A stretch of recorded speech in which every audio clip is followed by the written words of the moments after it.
It started with joint pain and muscle spasms. And then the migraines that you never had before leave you crumpled up, moaning in a fetal position. Fatigue, vomiting become a daily grinding routine that leaves you bedridden. Brain fog leaves you unable to think about anything but your pain. Anxiety, depression, isolation are now your only companions. Countless doctors, tests, pills later, nothing has changed. They're dumbfounded. You're still sick. Maybe it's all in your head, they tell you.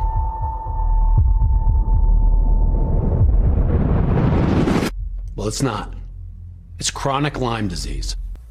That was really good. That's actor Chris Meloni in a PSA for the Global Lyme Alliance. Last month, a group of advocates led by the Law and Order SVU star went to Capitol Hill to seek increased federal funding to study the conditions of those suffering with the long-term effects of Lyme disease. They had meetings with lawmakers from both parties, hoping to bring bipartisan support to what the advocates say is a long overlooked issue. I would agree. And the Emmy-nominated actor joins us now. He also served as an ambassador for the Global Lyme Alliance. Also with us, filmmaker Lindsay Keys, who directed the documentary entitled The Quiet Epidemic, focusing on the hardships of living with Lyme disease. Thank you both so much for coming on this morning. Chris, that was a great PSA. You nailed it. How did you get involved with this? Yeah, as a matter of fact, I'm kind of reliving that. That's very painful to watch because I've been through everything that was written on there. Well, that's why I'm here. I see. That my family has been severely affected by Lyme disease, and I needed a place to find support, to find an answer. And so that led me to Global Lyme Alliance. And in the midst of that, one afternoon, my wife and I went to go see The Quiet Epidemic, Lindsay's movie. And that left me paralyzed with about pain and reliving everything that was in the film, and so we got connected and got together. So, Very cool. Lindsay, we've seen long COVID in this country. Now we have long Lyme disease. Yeah. My concern as a grandparent and a parent with grandparents specifically is little kids, summertime, out running, lawn, grass. What are the symptoms of a little kid's Lyme disease? How would a parent or a grandparent know enough to say, hey, come here, let me check you out here? So we've long heard of the bullseye rash as being the classic sign of Lyme disease, but that only occurs in about 25% of cases. So that's really important to note that you can look for rashes, but they're not always going to be there. So flu-like symptoms in the summer, also known as the summer flu, joint pain that migrates throughout the body, headaches, sudden changes in mood and disposition, personality changes. What's hard is that Lyme disease can manifest in so many ways that it's hard to know.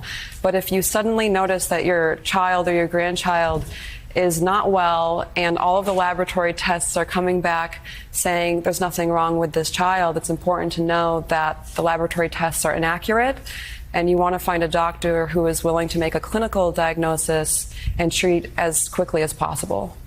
You know, Chris, you're not a doctor, you're not a politician, you're a celebrity. We've seen the power of celebrities to focus attention on diseases or other issues facing the nation. What is it that you hope you yourself can do in this cause? And have you been surprised by the power of your voice in talking about this?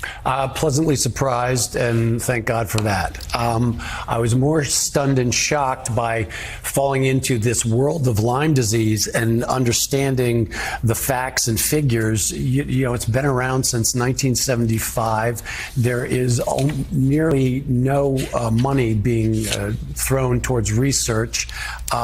What the medical professionals understand it to be, they don't know, and they're slowly now admitting to that.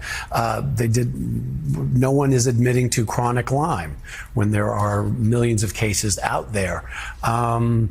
It's a disease that needs attention. That's what we're hoping for. It needs Congress to pay attention and get some funding to research so that we can get an answer. I mean, this is one of the fastest growing epidemics that's coming our way. In the 1980s, there were about 1,500 reported cases of Lyme. Now, each year, there are nearly 500,000. Of that 500,000, at least 10% will turn into chronic Lyme, where there is, as of now, no cure. So just multiply that over years. Amazing. Lindsay, I spend most of my weekends on a farm, and almost everybody I know, including several members of my family, have all had Lyme's disease, and it is really debilitating. What's your aim for the film in terms of looking at new treatments, bringing new treatments to the fore, exploring alternative treatments? Are there things out there that we're not trying that we could be trying? There are so many therapies out there that we could be trying. The issue is, as Chris said, there's been a serious lack of funding. We also lack clinical trials. It's been 18 years since the NIH funded a clinical treatment trial for Lyme disease. There's also never been a clinical treatment trial for overlapping tick-borne infections. Ticks are exploding across the country. They carry far more than just Lyme disease. There are nearly 20 pathogens that have been identified in ticks at this point. And doctors do not have the tools that are backed by science to figure this out. So we have to change that. All right. For more information, you can visit globallymealliance.org. Actor Chris Meloni and filmmaker Lindsay Keys, thank you both so much for bringing light to this. It sounds really dire. I'm just texting everyone about the cats. Chris, I hope you're feeling better. Thank you for coming on. You. All right. Thanks for Take having care. me.